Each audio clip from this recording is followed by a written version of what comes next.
नमस्कार विद्यार्थी मित्रांनो, आज आपण सगळ्यात महत्त्वाचा टॉपिक इलेक्ट्रोमॅग्नेटिक इंडक्शन याच्यामधला एक कॉन्सेप्ट घेणार आहोत, फॅरेडेज लॉ.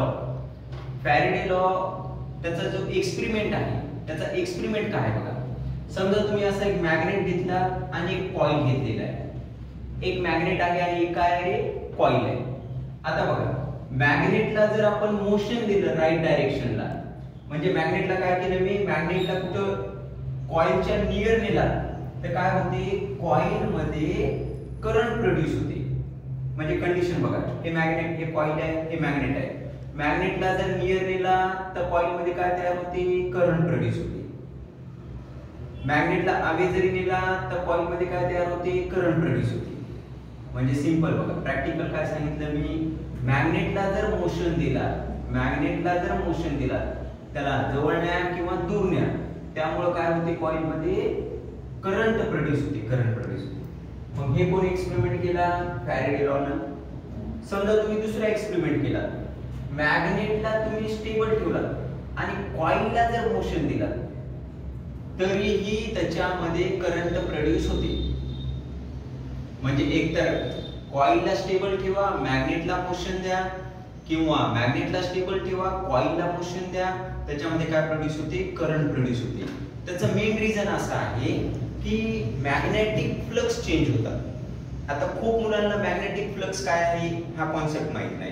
तर सिंपल लक्षात ठेवा, समजा बसा मी एखादा एरिया घेतला, एरिया, या एरियामधून जेवढ्या पण मॅग्नेटिक फील्ड लाईन्स जाणार आहेत, एखादा एरिया घेतला तर एरियामधून जेवढ्या पण लाईन्स पास होणार आहेत त्या लाईन्सला म्हणायचं मॅग्नेटिक फ्लक्स.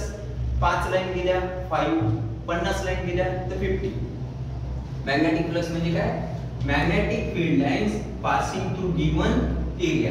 एखाद्या एरियामधून ज्या पण फील्ड लाईन्स चालल्या ते झालं मॅग्नेटिक फ्लक्स.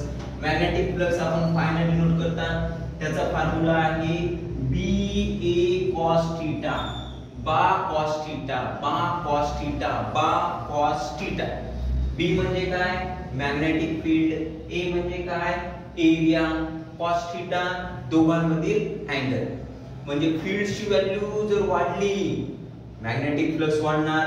एरियाची व्हॅल्यू जर वाढली, मॅग्नेटिक फ्लक्स इन्क्रीज होणार.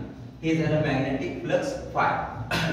मग फॅरेडेने काय सांगितलं माहिती आहे का, जेवढे फ्लक्स चेंज होतील, change in magnetic flux, change in magnetic flux काय प्रोड्यूस करते, इंड्यूस्ड ईएमएफ. ई ने डिनोट करायचं. म्हणजे मॅग्नेटिक फ्लक्स चेंज झाले की ईएमएफ प्रोड्यूस होते. Simple logic. Magnetic flux change झाले की काय प्रोड्यूस होते, ईएमएफ प्रोड्यूस होते. Change in magnetic flux produce induce EMF. त्याला इंड्यूस का म्हणलं, कारण ते मॅग्नेट पासून तयार होते म्हणून त्याला आपण इंड्यूस म्हणलं, त्याला इंड्यूस्ड ईएमएफ. मग आता त्याला दुसरा लॉ काय सांगितला, हे जे इंड्यूस्ड ईएमएफ आहे, प्रोड्यूस झालेले जे ईएमएफ आहे, induce EMF change in motion मुळे, ते इंड्यूस ईएमएफ हे डायरेक्टली प्रोपोर्शनल असते rate of change of magnetic फ्लक्सला. म्हणजे मॅग्नेटिक फ्लक्स जेवढा चेंज होणार आहे तेवढं काय प्रोड्यूस होते, इंड्यूस ईएमएफ. जास्त फ्लक्स चेंज झाले, जास्त ईएमएफ. कमी फ्लक्स चेंज झाले, कमी ईएमएफ. सोप्या भाषेमध्ये फ्लक्सची व्हॅल्यू वाढवा, ईएमएफ वाढणार. फ्लक्सची व्हॅल्यू कमी करा, ईएमएफ कमी होणार. त्यानंतर E इज इक्वल टू काय घेताय, ते d phi by dt, sign cancel केला, इज इक्वल टू टाकला. ओके, हा जरा सिंपल लॉ. ते जनरल लक्षात ठेवा. तुम्ही कॉइल घेतला, कॉइल घेतला, मॅग्नेटला मोशन दिला, इथं काय चेंज होणार, मॅग्नेटिक फ्लक्स चेंज होणार. मॅग्नेटिक फ्लक्स चेंज झाले की काय प्रोड्यूस होते रे, ईएमएफ. हे जे ईएमएफ प्रोड्यूस झाले ते कसं असते, directly proportional to d phi by dt. d phi by dt म्हणजे काय, rate of change of magnetic flux. तर हा कॉन्सेप्ट कोणता होता, Faraday's first law, Faraday's second law.